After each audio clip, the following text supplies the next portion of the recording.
निकल आओ, निकल आओ, निकल जाओ, निकल जाओ।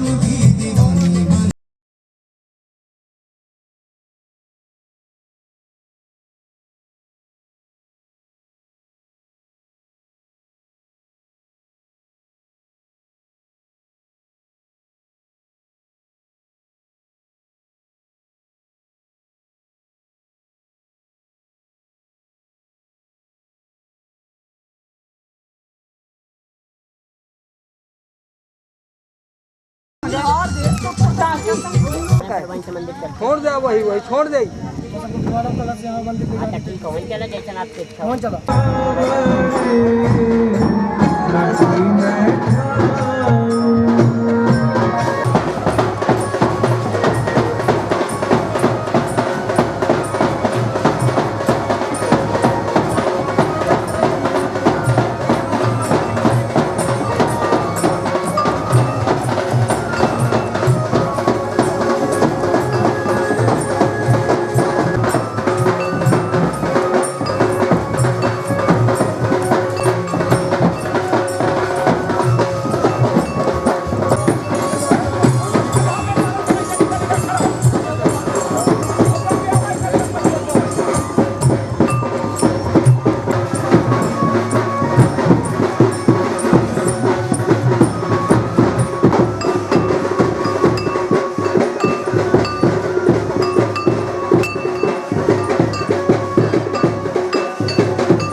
चलो आ तो रही है यार।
पानी ला तो नया पानी आपके आरो का नखा तुम्हारा फिर वाला चल जाए आरो का पीता उसका पानी तक्षक पुष्पान् समर्पयामि। ओम पादेहो पाद्यं हस्तर्गमुखे याचमनीयं सर्वांगे स्नानेयं जलं समर्पयामि। चंदलग्व श्रीखंडं चंदनं दिव्यं गंधाढ्यं सुमनोहरं विलेपनं सुरश्रेष्ठ चंदनं प्रतिगृहीतां श्रीमद्भागवत महापुराणाय नमः। बालकृष्णाय नमः। अक्षतां समर्पयामि। पुष्पपुष्पमालां प्रदापयामि। माल्यादीनि सुगन्धीनि मालत्यादीनि वै प्रभु मया हृतानि पुष्पाणि पूजार्थं प्रतिगृहीतां पुष्पपुष्पमालां प्रदापयामि। बालकृष्णाय नमः। श्रीमद्भागवत महापुराणाय नमः। सब चढ़ा देंगे वो सब जहाँ छोड़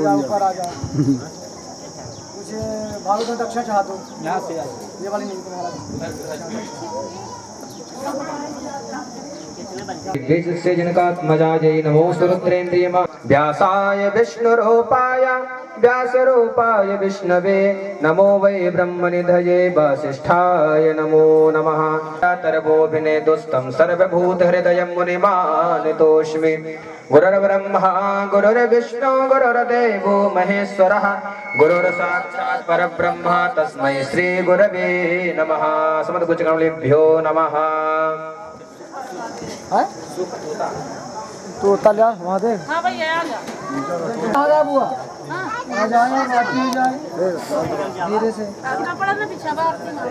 आवा आवा। ज्वालामालिन्यै नमः। रत्नैश्वर्यै नमः। सर्वोयत श्रोत्रादपागश्च प्राणश्च मोखादग्निराजायत एतद्गुङ्गहविः प्रजननं मे अस्तो दशभिरग्गुं सर्वगणगुङ्गस्वस्तये आत्मासानि परजाशानि पशुशानि लोकासन्नभयासानि अग्निः प्रजां बहुलां मे करोत्तन्नं प्रापितुरपरायिधामभिः दिवाः सतागुंसि बृहति वितिष्ठ आत्वेखं वर्तते तमः कर्पूरगौरं करुणावतारं संसारसारं भुजगेन्द्रहारं सदा वसन्तं हृदयारविन्दे भवं भवानीं सहितं नमामि। त्वमेव माता च पिता त्वमेव बन्धुश्च सखा त्वमेव विद्या द्रविणं त्वमेव सर्वं मम देव देव। जलेन शीतलीकरणं पुष्पैर्दिवावन्दनम्। ओम द्यौः शान्तिरन्तरिक्षगुं शान्तिः पृथिवी शान्तिरापः शान्तिरोषधयः शान्तिः वनस्पतयः शान्तिर्विश्वे देवाः शान्ति ब्रह्म शान्तिः। विष्णुपत्नी च धीमहि तन्नो लक्ष्मी प्रचोदयात्। सेवन्ति कामकुलचम्पकपाटलाब्जे पुन्नागजातिकरवीररसाल पुष्पैः विलपप्रबाल तुलसीदलमञ्जरीभिः स्वं पूजयामि जगदीश्वर मे प्रसीद। नानासुगन्धिपुष्पाणि यथा कालोद्भवाय नमः। मन्त्रपुष्पाञ्जलिं समर्पयामि। बालकृष्णलाल की श्रीमद्भागवत महापुराण की जय।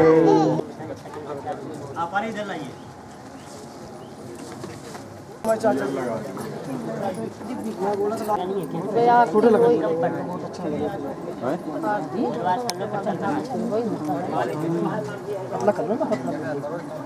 फोटो हरि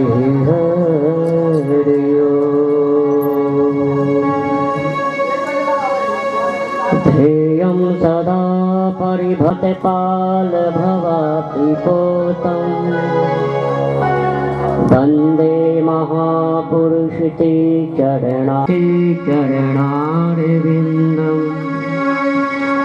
वंशे विभूषितकरान्नवनीरदाभा पीताम्बरादरुणबिम्बफलाधरोषा पूर्णेन्दुसुन्दरमुखादनाट्यम्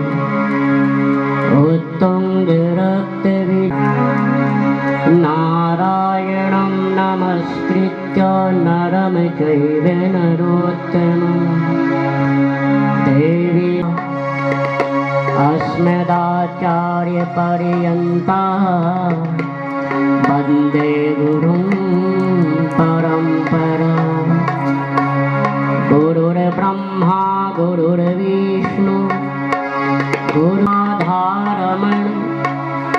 जय जय नवल किशोर, जय गोपी चित चोर प्रभु।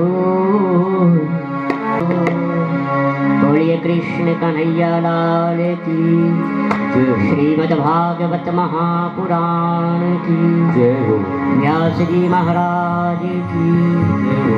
सुखदेव जी महाराज की जय हो। परीक्षित सरकार की जय हो। हनुमंत लाल की जय हो। चार धाम की जय हो। गंगा मैया की जय हो। जय जय श्री राधे। हम सब भगवान की पावन कथा क्या है? महापुराण है, पुराणों का सम्राट है। और श्रीमद् भागवत कथा श्रवण करने हेतु उपस्थित हुए, श्रीमद् भागवत कथा श्रवण कर रहे हैं। तो आइए सबसे पहले 2 क्षण हरि नाम संकीर्तन, हरि संकीर्तन के द्वारा मन वाणी को एकाग्र कर परमात्मा के चरणों में ध्यान को लगाएं।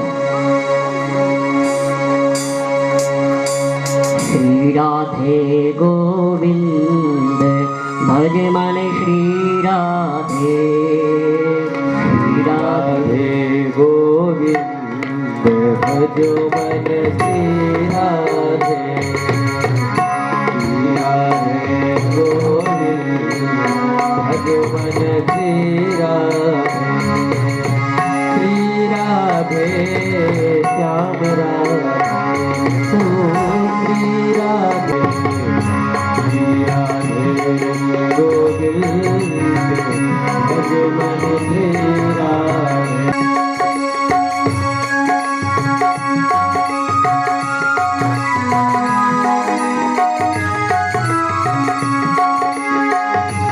श्री राधे श्री राधे श्री राधे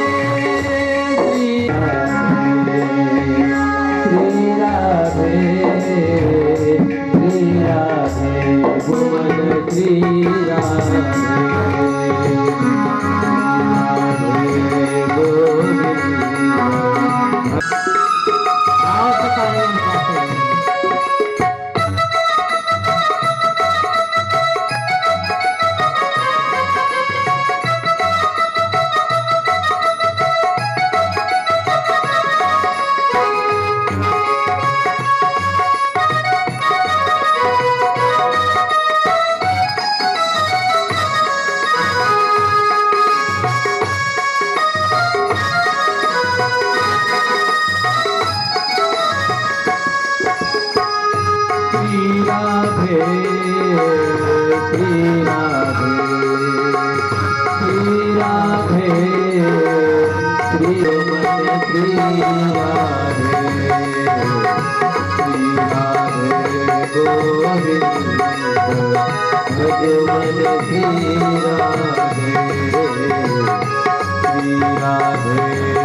महापुराण की जय।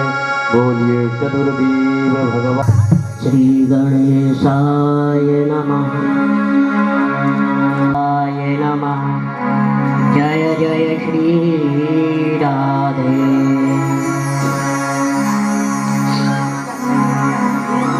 परम मंगल में परात्पर अखिलेश्वर कारण करुणा वरुणालय भक्त वांछा कल्पतरु श्री हम सब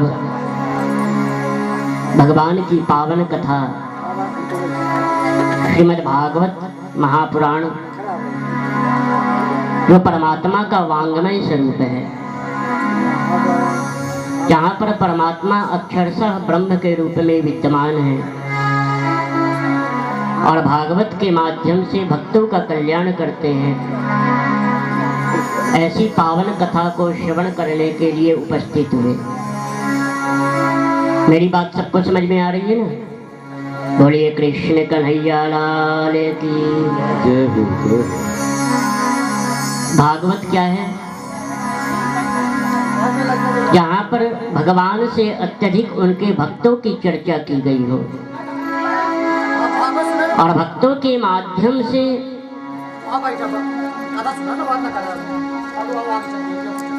सभी प्राणियों का कल्याण हो जाए, वो है भागवत। भागवत है कलयुग का वृक्ष के नीचे बैठकर जिस वस्तु को मांगा जाए, जिस वस्तु का चिंतन किया जाए, वो वस्तु बड़े प्रेम से, बड़े सहज भाव से प्राप्त हो जाती है। तेनेयम वांगमयी मूर्ति प्रत्यक्षः वर्तते हरि। भागवत परमात्मा का वांगमय स्वरूप है और भगवान स्वयं एकादश स्कंद में उद्धव जी से कहते हैं, उद्धव भागवत मेरा ही स्वरूप है और मैं इस भारत भूमि को छोड़कर कहीं नहीं जाता, भागवत में विराजमान हो जाता हूँ और भागवत में विराजमान होकर भक्तों का कल्याण करता हूँ। तो जहाँ पर कथाएं होती हैं, जहाँ, क्योंकि वहाँ साक्षात परमात्मा विराजमान हो गए और जिस स्थान पर साक्षात परमात्मा विराजमान हो जाते हैं वहाँ जीवन में आनंद की प्राप्ति होती है। हम विचार करें, लौकिक पारलौकिक वस्तुओं को प्राप्त करके आनंद प्राप्त करें, उसे आनंद नहीं कहते। वो कुछ क्षण का सुख है जो उस वस्तु के साथ जुड़ा है और वो वस्तु जब दूर हो जाएगी तो वो आनंद भी समाप्त हो जाएगा। लेकिन सही मायने में आनंद क्या है? सही मायने में आनंद है परमात्मा का भजन। आप लोग यहाँ पर कथा श्रवण करने के लिए बैठे हुए हैं, 7 दिन पर्यंत यहाँ पर भागवत की कथा श्रवण करेंगे। हमारे यजमान कथा के श्रोता, कथा के परीक्षित, इन्होंने सुंदर यहाँ पर भागवत कथा का आयोजन किया। तो भागवत का आयोजन इसलिए होता है कि हम स्वयं इससे कल्याण प्राप्त करें, दूसरों को भी निमंत्रित करें, दूसरों को भी बुलाएं तो दूसरे का भी कल्याण हो। और भागवत में सबसे बड़ा कार्य है दूसरों को निमंत्रित करना, निमंत्रण देना। नारद जी ने ये कार्य भृगु महाराज जी को, भृगु महात्मा जी को दिया था कि आप सबको जाकर निमंत्रण दो, सबको बुलाओ। ये पावन कथा चल रही है, इस कथा का लाभ प्राप्त करें। दूसरी बात, हम घर में कोई शादी करें, विवाह करें या अपने बालकों का उपनयन संस्कार करें, जन्मदिन मनाएं और कुछ कार्य करें, लेकिन भगवान की जब कथाएं होती हैं, जाने अनजाने कई व्यक्ति छूट जाते हैं। लेकिन हमें पता चल जाए कि भगवान की कथा चल रही है, निमंत्रण मिला तो ठीक, नहीं मिला तो भी वहां पर आकर कथा सुननी चाहिए। क्योंकि कथा का महत्व ये है कि भागवत का कोई एक श्लोक, आधा श्लोक, और सरगादी मुनि कहते हैं आधे का भी 1/4 जिसके कानों में पड़ जाए उसका उद्धार हो जाए। बोलो राधे राधे। तो भागवत का इतना बड़ा महत्व यहाँ पर बताया गया है। तो आप सब 7 दिन पर्यंत यहाँ पर भगवान की पावन कथा श्रवण करेंगे। और आइए अब सुंदर मंगलाचरण यहाँ पर, और इस मंगलाचरण में परमात्मा के अद्भुत स्वरूप का वर्णन किया गया है। भगवान का स्वरूप क्या है, भगवान का कार्य क्या है, तो यहाँ पर इस श्लोक के माध्यम से हम जानते हैं। सच्चिदानंद रूपाय विश्वोत्पत्त्यादि हेतवे तापत्रय विनाशाय श्री कृष्णाय वयं नमः, श्री कृष्णाय वयं नमः। भगवान का स्वरूप है सच्चिदानंद, सत, चित और आनंद। सत्य क्या है? सर्वत्र व्याप्तम, जिसकी महिमा कण कण में व्याप्त है, चारों तरफ जिसकी सत्ता दिख रही है, और वही अकारण करुणा वरुणालय सत्य है, बाकी सब असत्य। ब्रह्म सत्यम जगन मिथ्या। तो उस परमात्मा स्वरूप को सत्य बताया गया है। और भागवत में, महात्मा में, भागवत के प्रथम स्कंद में, भागवत के मध्य में और भागवत के उपसंहार में सत्य ही परमात्मा को बताया गया है। सत्यम परम धीमहि से मंगलाचरण किया गया है। तो सत्य अर्थात सर्वत्र व्याप्तम, जिसकी महिमा कण कण में व्याप्त है।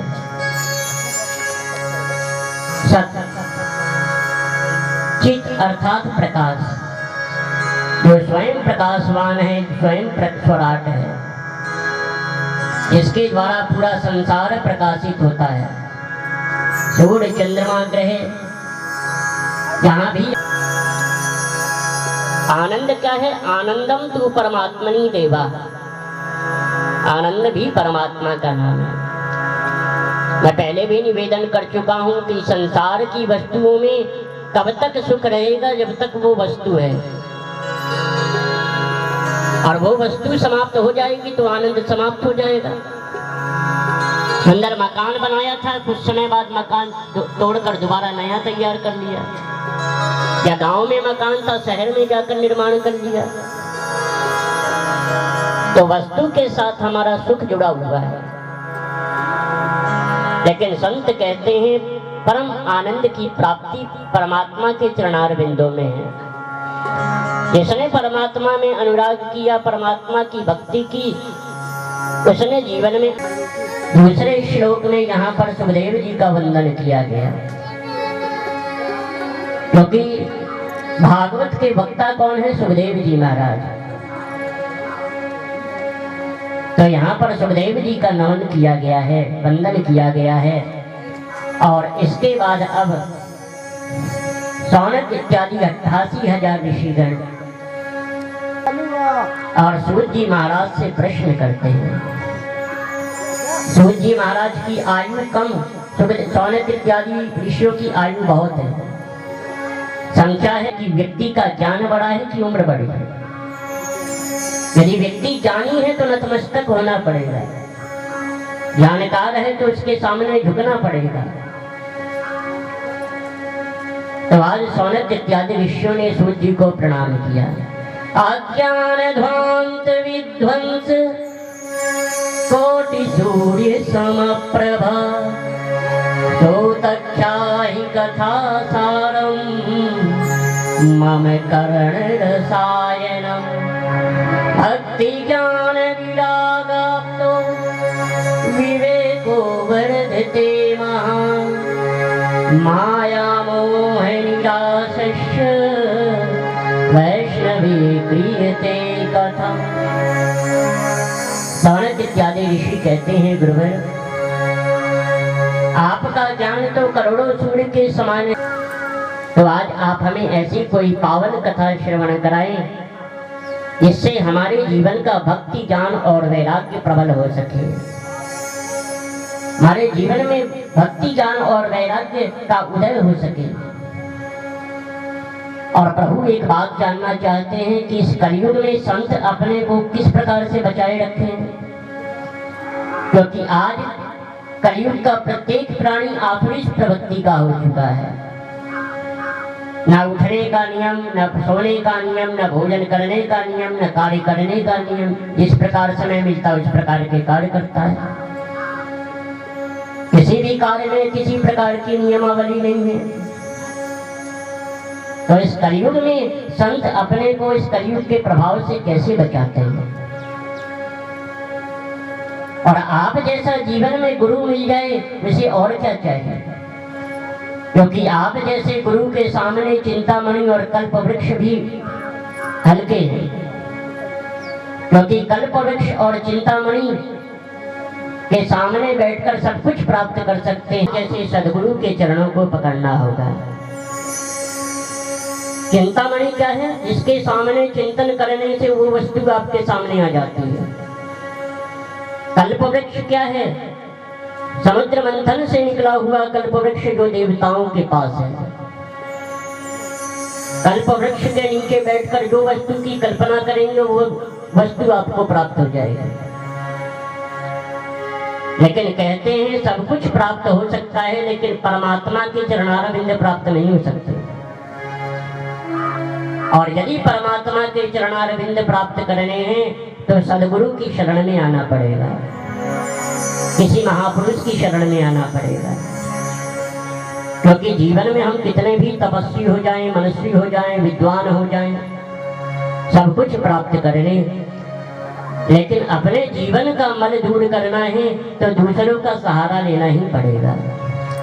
हम भले ही बहुत विद्वान हैं, बहुत जानकार हैं, लेकिन अपने अंदर का ज्ञान यदि दूर करना है तो अपने से बड़े सत्पुरुष महापुरुष का सहारा लेना पड़ेगा। तो यहाँ पर गुरु की महिमा बताई है सौनक इत्यादि ईश्वरी। गुरु क्या करते हैं, संत क्या करते हैं? अपना जैसा बना लेते हैं। पारस मणि का स्पर्श यदि लोहे पर हो गया तो उसे भी कंचन कर देगा। उसी प्रकार से संत ने जिसे अपना लिया उसे भी अपने आप बना लेगा, अपनी तरह बना लेगा। पारस मणि और संत में एक अंतरो जान, एक लोहा कंचन करे, एक करे आपू समान। तो सदगुरु की, गुरुदेव की शरण में जो जाते हैं अवश्य ही परमात्मा में शरणागति होती है। सौनक इत्यादि ऋषियों ने कहा तो सूर्य जी महाराज प्रसन्नचित्त हो गए। ऋषियों आपने बहुत सुंदर कराई। कालव्याल मुखग्रास त्रास निर्णास हेत कालों की रेण भासितम। सुखदेव जी महाराज ने कब कथा श्रवण कराई? जब राजा परीक्षित को तक्षक का सर्प श्रृंगी ऋषि ने श्राप दिया कि राजन आपके पास सिर्फ 7 दिन का समय है और मानव शरीर के पास भी मात्र 7 ही दिन है, 8वां नहीं। और इन 7 दिनों में ही हमें भी मुक्ति का साधन खोजना है। क्या तो सुखदेव जी महाराज ने कलिकाल में राजा परीक्षित को ये कथा श्रवण कराई और इस कथा का सुख तीर्थ शुक्रताल में बैठे थे कि सुखदेव जी महाराज तो राजा परीक्षित को भागवत कथा श्रवण कराने वाले हैं और ये कथा तो हमें प्राप्त होनी चाहिए, लेकिन क्या प्रलोभन लेकर जाएं, ऐसा क्या लेकर जाएं कि सुखदेव जी महाराज के सामने रखें और कथा प्राप्त करें। तो देवताओं ने विचार किया, अमृत कलश हाथ में लिया और पहुंच गए सुखदेव जी महाराज के पास। महाराज हमारी प्रार्थना है। तो सुखदेव जी कहते हैं आपकी क्या प्रार्थना है बताइए तो सही। तो देवता कहते हैं एवं विनिमय जाते सुधारा क्या प्रपीयता प्रपश्यामो वयं सर्वे श्रीमद्भागवतामृतम्।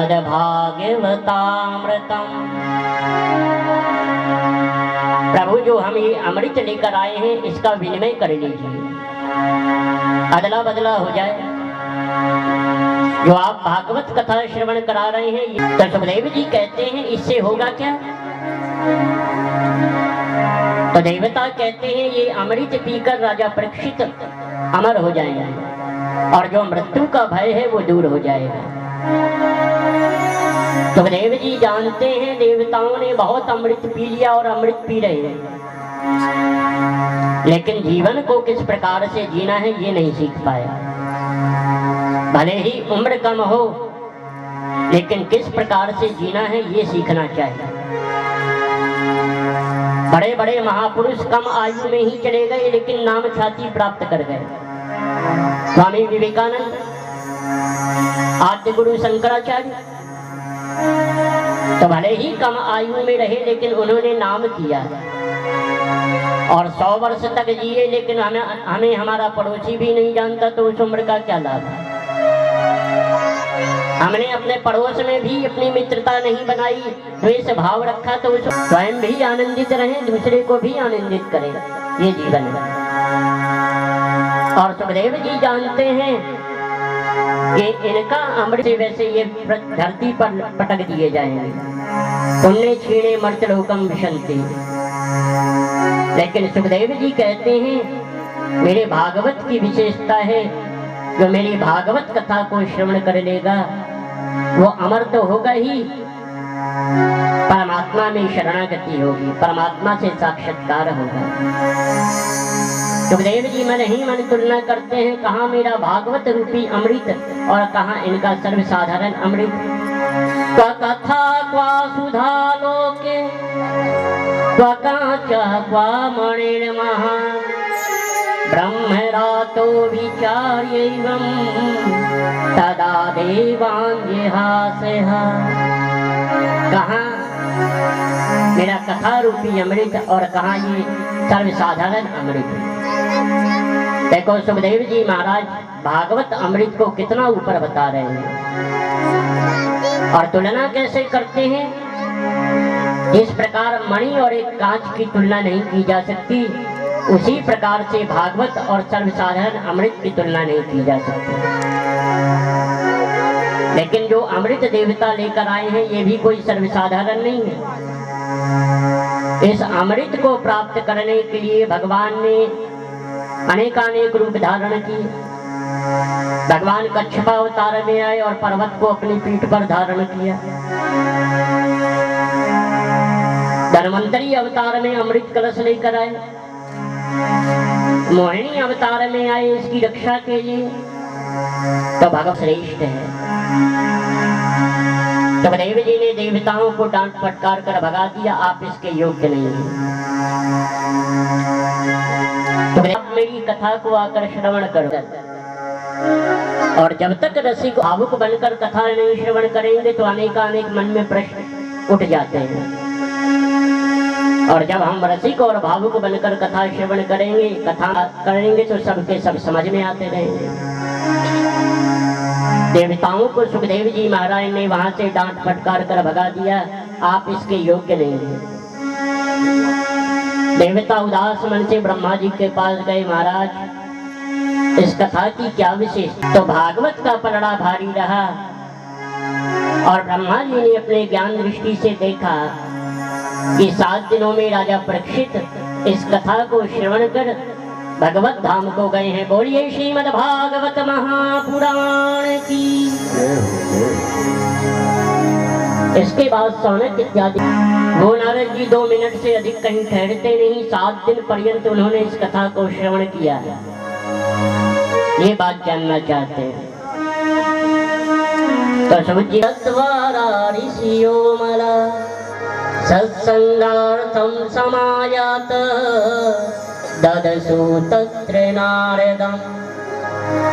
एक बार विशालापुर नारद जी को देखा तो सनकादि कुमार कहते हैं, कथं ब्रह्मण दीन मुख त्वरितं गम्यते पुत्र पुत्रश्चागमनं तव। अरे ब्रह्मर्षि नारद जी, आप उदास मन से कहां पर भ्रमण कर रहे हैं, कहां से आ रहे हैं, और आपके मस्तक पर जो चिंता। और संतों के जीवन में ऐसा कोई धन नहीं जो कोई छीन सके। आपका सिर्फ कमंडल है, आपके हाथ में वीणा है, इसके अलावा आपने कुछ बनाया नहीं। और आपके पास जो धन है वो आपसे कोई छीन नहीं सकता। और संतों के पास कौन सा धन है? संतों के पास है हरि नाम संकीर्तन, भगवान का भजन।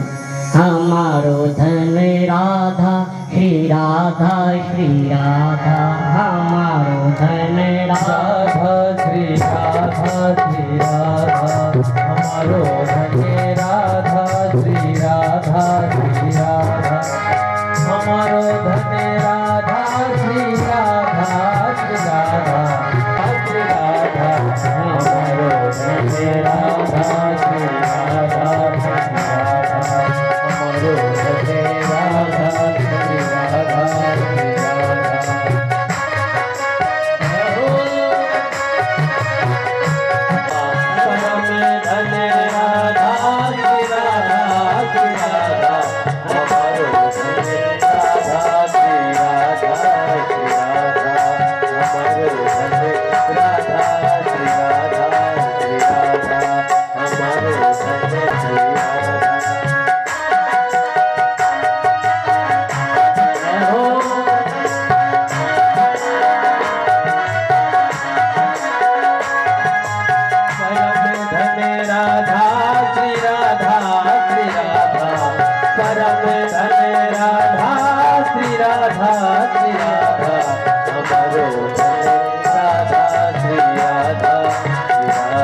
तो सनकादिक कुमार कहते हैं संतों का धन है भगवान का भजन, जो आपसे कोई छीन नहीं सकता।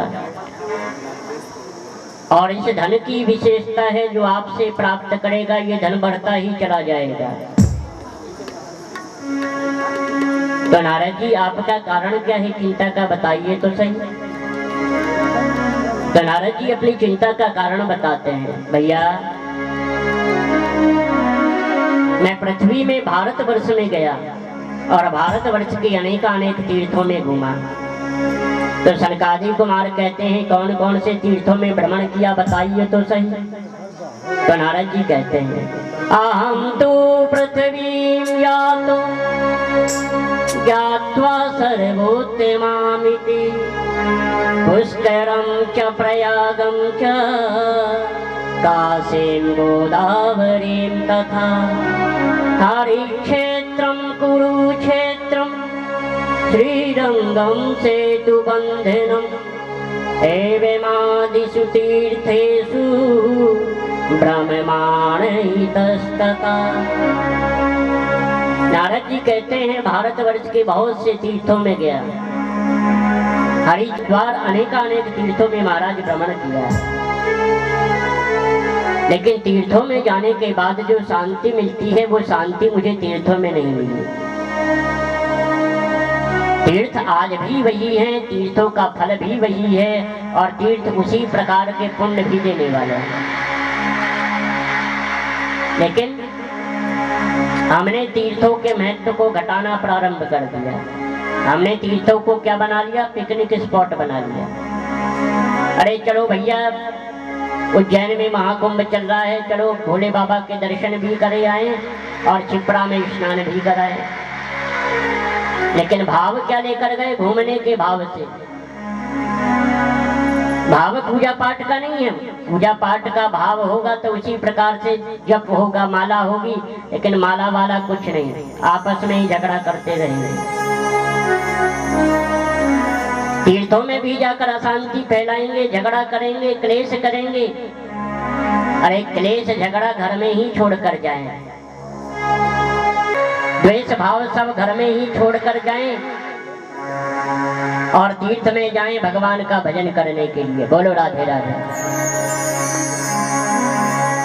तो यदि तीर्थों में गए हैं, झगड़ा फसाद हो रहा है, अभद्र प्रकार के वस्त्र धारण करके जा रहे हैं, गलत प्रकार के वस्त्र धारण करते हैं, तो क्या होता है, अपना भी मन खराब होता है, दूसरे का भी मन खराब करते हैं। तो क्या तन पर पूरे वस्त्र नहीं है और चले हैं तीर्थ करने, ये तीर्थ नहीं है। इससे अच्छा तो घर में ही रहो करने के लिए। सुंदर छिपरा में स्नान करें, भोले बाबा का स्नान ध्यान करें और मन सिर्फ हरि चरणों में लगाएं। बोलो राधे राधे। तो तीर्थों का महत्व हमने स्वयं घटा दिया। तीर्थों में क्या है, बड़े बड़े आजकल पंडा तैयार हो गए हैं कि लाओ महाराज इतना पैसा दो जल्दी दर्शन करा देंगे। तो आजकल भगवान को भी पैसों में नाप तोल किया जा रहा है। लाओ 250 की पर्ची, जल्दी 1 घंटे में नंबर आएगा। ये 500 की पर्ची और जल्दी नंबर आएगा। तो किसी ने पूछा भैया 1100 में कितनी जल्दी नंबर आएगा, बोलेगा 1100 में तुरंत दर्शन करवाएगा। तो मनुष्य को पैसों में तोला जा सकता है, लेकिन परमात्मा को धन में नहीं तोला जा सकता। उस परमात्मा ने तो स्वयं सब कुछ दिया है, देने वाले और दे रहे हैं। तो परमात्मा को हम धन दिखाएंगे तो परमात्मा जोर जोर से हंसते हैं, बताओ मेरे द्वारा दिया गया धन और मुझे ही बता रहे हैं, मुझे ही दिखा रहे हैं। बोलो राधे राधे। तो नारद जी ने कहा तीर्थों में गया तो गृहस्थियों के जीवन में गया, तो गृहस्थियों के जीवन में क्या देखा, ख्याल को बुद्धिदायका। अब घरों में साले सलाहकार बन गए हैं, किसी प्रकार की सलाह की जरूरत, तो इनका नंबर नहीं आ रहा है। तो घरों में साले सलाहकार बन गए हैं, स्त्रियों का साम्राज्य हो गया है। और महाराज समाज में दहेज प्रथा के नाम से एक ये हवा फैलती जा रही है। एक पक्ष कहता है महाराज कितना लोगे, दूसरा पक्ष कहता है कितना दोगे। तो समाज में दहेज प्रथा भी चरम सीमा पर है। दहेज प्रथा का भी अपना ही। तो नारद जी कहते हैं गृहस्थियों में भी मैंने आनंद नहीं पाया, मैं और आगे नैव संतो वः न ज्ञानी सक्रियो नरः कली दवा नरेनाध्यं साधनं भस्मतां गतः। मैं समझ गया कि ये किसी का दोष नहीं है, कलयुग का प्रभाव है। कलयुग के कारण प्राणी आसुरी प्रवृत्ति के हो गए हैं, आलसी हो गए हैं और जीवन में अनेक प्रकार के क्लेश लगे हुए हैं। तो सबको छोड़ते हुए मैं वृंदावन आया और वृंदावन में सुंदर माँ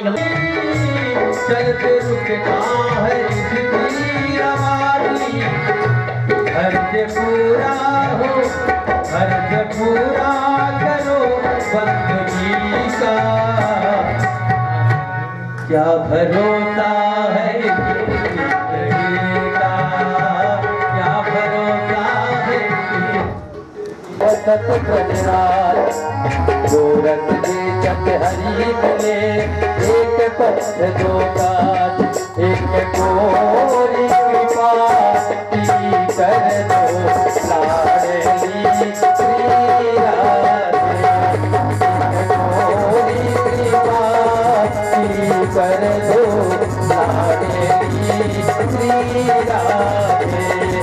दासी की हो, दासी की हो, दासी की झोली भर दो लाडली श्री राधे। एक गोरिक काटी कर दो कामिनी श्री राधे। एक गोरिक काटी कर दो कामिनी श्री राधे। दासी झोली भर दो लाडली श्री राधे। बिहारी लाल पूज्य व्यासी भगवान पुत्रेति तन्मयतया तरवोऽभिनेदुस् तं सर्वभूतहृदयं मुनिमानतोऽस्मि। नातो जयमुदीरये कृष्णाय वासुदेवाय नमो नमः। बालकृष्णाय नमः। श्रीमद्भागवत महापुराणाय नमः। श्रीसुखदेवाय नमः। पाद्यं हस्तयो अर्घ्यं मुखे याचमनीयं सर्वांगे स्नानेयं जलं समर्पयामि। श्रीखण्डं चन्दनं दिव्यं गन्धाढ्यं सुमनोहरं विलेपनं सुरश्रेष्ठ चन्दनं प्रतिगृह्यानि पुष्पाणि पूजार्थं प्रतिगृह्यतां पुष्पमालां प्रदापयामि। बालकृष्णाय नमः। व्यासाय विष्णुरूपाय व्यासरूपाय विष्णवे नमो वै ब्रह्मनिधये वासिष्ठाय नमो नमः। देवाय वासुदेवाय हरये परमात्मने प्रणतक्लेशनाशाय गोविन्दाय नमो नमः। सच्चिदानन्दरूपाय विश्वोत्पत्त्यादिहेतवे तापत्रय विनाशाय श्रीकृष्णाय वयं नमः। गुरुर्ब्रह्मा गुरुर्विष्णुः गुरुर्देवो महेश्वरः गुरुर्साक्षात् परब्रह्म तस्मै श्री गुरवे नमः। तत्पदं दर्शितं येन तस्मै श्री गुरवे नमः। फले ज्वाला ज्वाला पर्वत मस्तके सर्वथा हरि माँ के बिहारी ये गिरधर तेरी आरती गाऊं।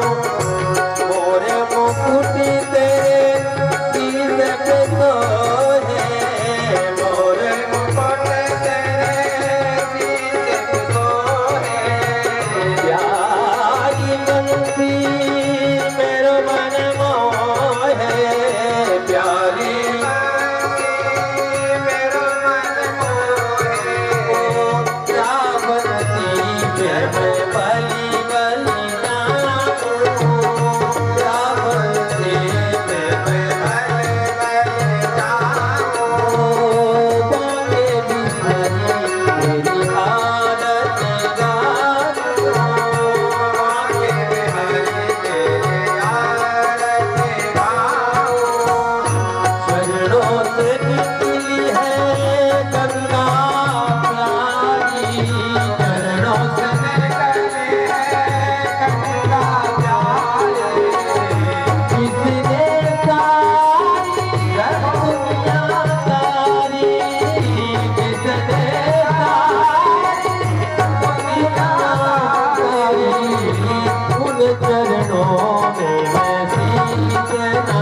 प्यारे छवि मैं तो मन में बसाऊं। बांके बिहारी तेरी आरती गाऊं। बांके बिहारी तेरी आरती गाऊं। श्री हरिदास के प्यारे तुम हो। श्री हरिदास के प्यारे तुम हो। मेरे मोहन जीवन मोहन जीवन लगे हो। युगल छवि दर्शन पाऊं। युगल छवि के बिहारी तेरी आरती गाऊं। बांके बिहारी तेरी आरती गाऊं। बस भानु दुलारी ललितादिक सखियां सब प्यारी। ललितादिक सखियां सब प्यारी। बात सदा भावन पाऊं। बात सदा भावन पाऊं। बात सदा भावन पाऊं। बात सदा भावन पाऊं। बांके बिहारी तेरी आरती गाऊं। बांके बिहारी